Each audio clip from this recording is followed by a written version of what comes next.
What's up, guys? I've been getting a couple random comments from people about uh, their salt supply puncture cap leaks. So I was kind of fiddling around with mine. I already messed around with it a few months back. I was just kind of like seeing what these little screws did, and just a second ago, I loosened up the bottom one a little bit too much, and then it popped off. Um, I was having a little bit of leaking issues after I was like fiddling around with this and like myself. And I already contacted Salt Supply for some new uh, puncture caps, and that was like a few months ago. So they were really cool, and they gave me new puncture caps.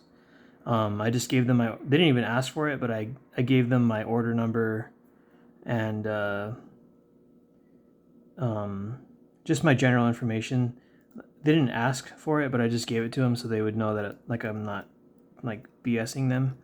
So I've never taken this apart this much.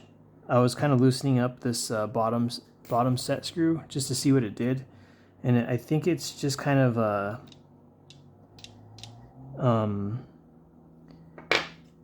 putting this push pin to puncture.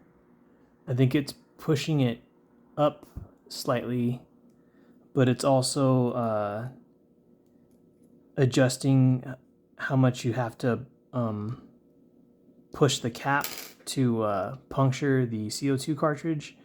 And I've never taken this apart before, like fully like this, but you do have to line up. There's a little notch right here where my fingernail is. You have to line up that notch with the cap on the part where the glare is. Right here, there's kind of like an inlet, so that's basically allowing it to press and puncture. Because if you have it lined up incorrectly, it's not going to puncture. So you do have to line that up correctly. But yeah, this spring's pretty strong. I think one of these tails fits into a hole on this cap. There's a hole on the right side, right here. My thumb is tapping down there in the bottom of the bottom of that cap, like right there. One of these tails from the spring can go in there.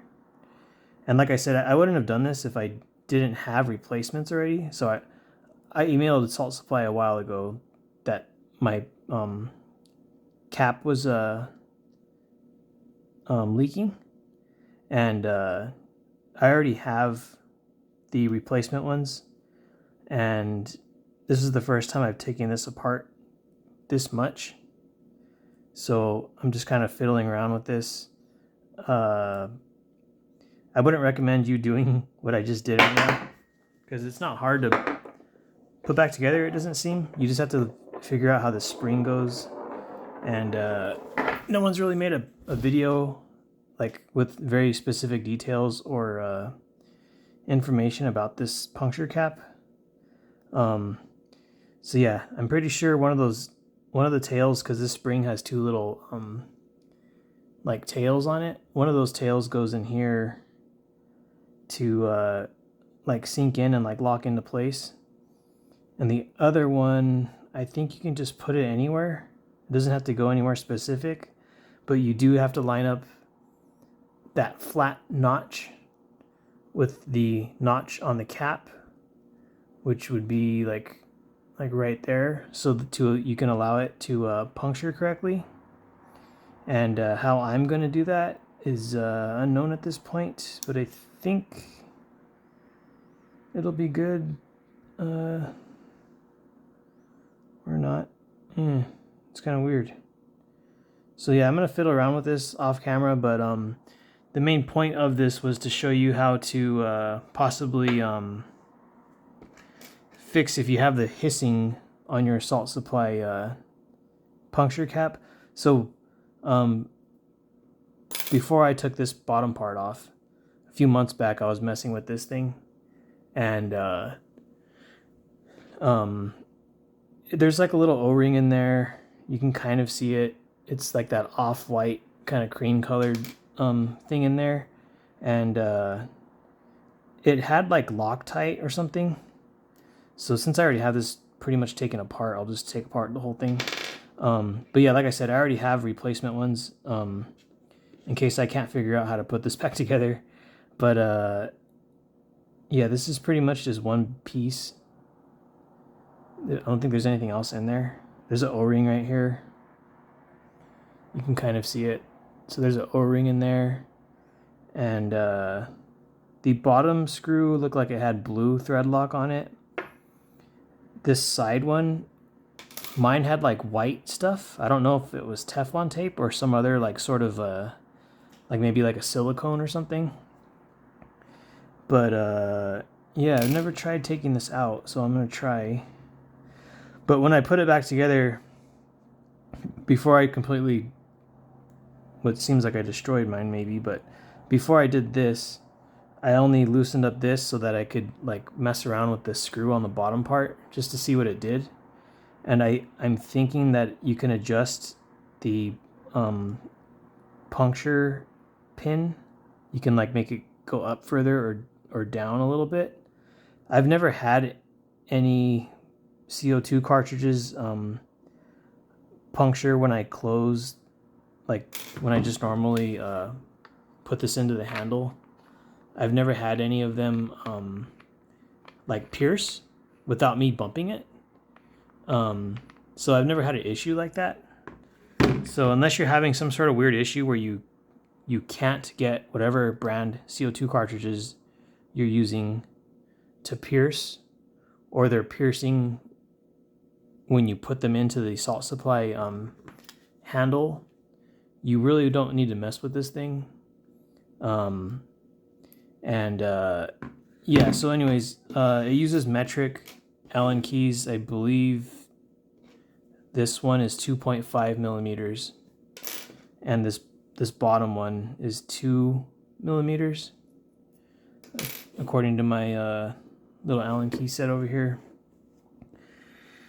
So yeah, I'm just gonna fumble around with this thing, probably put some new Loctite on this thing, and figure out how to put the spring back. But yeah, this one, when I took it apart, when I put it back together, I didn't put any Teflon tape, and like on my initial teardown, which is like a few months ago, I didn't film it or anything. I was just messing with this in my free time, and it was kind of leaking a little bit. Like I heard a slight hiss. It wasn't super loud or anything, but I could hear it, and I was like, "Oh damn, I messed up my cap." But pretty much all I did to remedy that was I got this Teflon tape. This is pretty basic, like plumber's tape, or any hardware store would have this, or like Target or Walmart or whatever. It's like $1 for a roll, or I don't know, back in the day it was like 30 cents. It's super cheap. It's not expensive. And you just need like a small length of it. You probably just have to wrap around this set screw like 2 or 3 times at the most. And I'm just going to try to clean this a little bit. This strips. Let me get some scissors really quick. All right, so you just need a super small like length, like I don't know, one finger, like this digit of your finger, like one of those, because this set screw isn't that big. You don't really have to cut it. You can just like pull it and tear it off. But if you don't want it to, if you want it to look cleaner or whatever, you can cut it with scissors, and you pretty much just wrap it around. Sorry, I was off camera. Just wrap it around.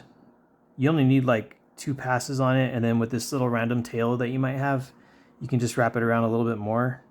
That Teflon tape will get into all those threads, like sealing it up essentially. And yeah, once I get this back together, I'll probably show you guys that it works again. But yeah, you just put it back in there. Make sure you're not cross threading it, so it's going in nice. and then once it's in, you can you know, cut this off or scrape it off with a knife or something. But yeah, that's pretty much it. It's not that hard to do. I don't know if this, I think this set screw is putting pressure on this so that it stays in the same place once this one's adjusted to where you want it to go. But yeah, like I said, you shouldn't have to do this unless you're having problems with certain CO2 cartridges that you might have not wanting to pierce, or they're instantly piercing when you close up your handle. Like, this shouldn't be an issue for anybody. But if you just want to see what the inside looks like, yeah, here you go. So I'm going to try to figure out how to put this spring back in. I don't know if I'm putting it in the wrong spot because it's, maybe it goes in this little notch thing. Yeah, okay. So on this part, there's a little like hole right here, and the spring has to go in there, and it has to go on this part of the cap right there. So one of the pigtails, or like tails of the spring, goes in the cap on that little hole to stay in there, and then the other one goes right there, and you put those in, and you have to kind of like twist and push this together, and then it lines up. Because if this doesn't line up, I can't push this because this little bar right here isn't lining up with the cap on my right hand, on this hand that's moving around, because there's like a cutout right here for that bar to press in. So yeah, you do have to put those tails, one tail here and one tail in the cap, and then kind of twist it and push it together, and then from here I can put that screw back in. So this is under pressure. I have to tightly hold this, and then I'm going to get my 2mm Allen key, put that in there, turn it backwards a little bit till I hear it, you know, click, and then start tightening it down. Hopefully I don't cross thread this. But like I said, I wouldn't be doing this if I didn't have replacements like already ready to go, because I do have those. Salt Supply sent them out for free. They gave me 2 of them. I've told you guys in the past that I liked this marker so much. I got 2 more for my brothers, and they already have them. And Salt Supply seems like a pretty legit company. Like, they're not going to leave you out hanging unless you, like, maybe if you bought it secondhand or something. So I'm just going to fiddle around with this. I know this video is getting a little bit long, but I'm going to pause it and then see if I can get this in here so you guys don't have to like watch me struggle, because it's just going to be like 3 minutes of me just doing this till the threads grab. So I'll be right back. All right, guys, so I noticed this has a flat side, and that flat side has to line up with the flat side on the bottom of the cap. So I'm totally not recommend doing this, but if for some reason you have to do what I just did and take this bottom screw off, you have to line up that flat notch with this flat notch. And to do that more easily, take the spring out and then line up those 2 notches. If this is off, you're just going to press that piston back down into the cap, because I've been struggling with this for like 5 minutes, and I'm like, why is this screw not wanting to catch anything?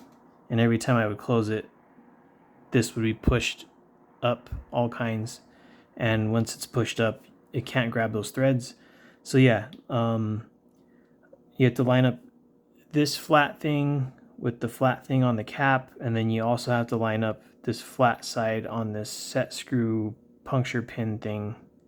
You have to line up that flat side with this flat side on the cap. So take the spring out, line up the sides, make sure that you can like push this together, because this is basically what's puncturing, allowing it to puncture. And then now I'm going to struggle again and try to get the spring back. All right, guys, I got it back. After struggling for like 2 minutes, Unless you really for some reason need to get that spring off or correct this. I'm not even 100% sure if that's what this does. So I would not recommend taking off this screw. Cause yeah, it was a pain in the butt to put back together. It wasn't too hard, but I had to just kind of like slowly figure out why it wasn't going back. And then yeah, I'm probably gonna have to put some Loctite on this because it's gonna end up vibrating and coming loose. So it still works. It's you know, back to like when you do this on the CO2 handle, it's gonna release the gas. That's one of the cool things about the salt supply with the CO2. You can let the gas loose. So yeah, it still has that functionality. I don't know if it is gonna leak because I just took it apart right now and I haven't put air in it and it's dark outside. So I'll probably try this out on a future video with CO2 cartridges just to see if I totally destroyed this cap or if it still works good. But like I said, I have 2 more of these just chilling because about a month or 2 ago I told Salt Supply that mine was leaking and they sent me new ones. So yeah, there's a little breakdown of what's inside this cap and sort of how to put it back together. But yeah, I would not recommend taking this off. You can undo this one. I believe it was 2.5 millimeters, and then just make sure you're not cross threading it. And then if yours is like super tight on there for some reason, maybe use a heat gun and loosen up the factory like Loctite stuff that's on there. Mine had like some white goopy gunk stuff like silicone or something was kind of on these threads. And then yeah, when I put it back together, it was kind of leaking a little bit. I didn't really know like what was causing that. And once I put Teflon on it, it seemed to be fine. So yeah, I'll be tinkering around with this cap, see if it's leaking or if it's good. So see you next time.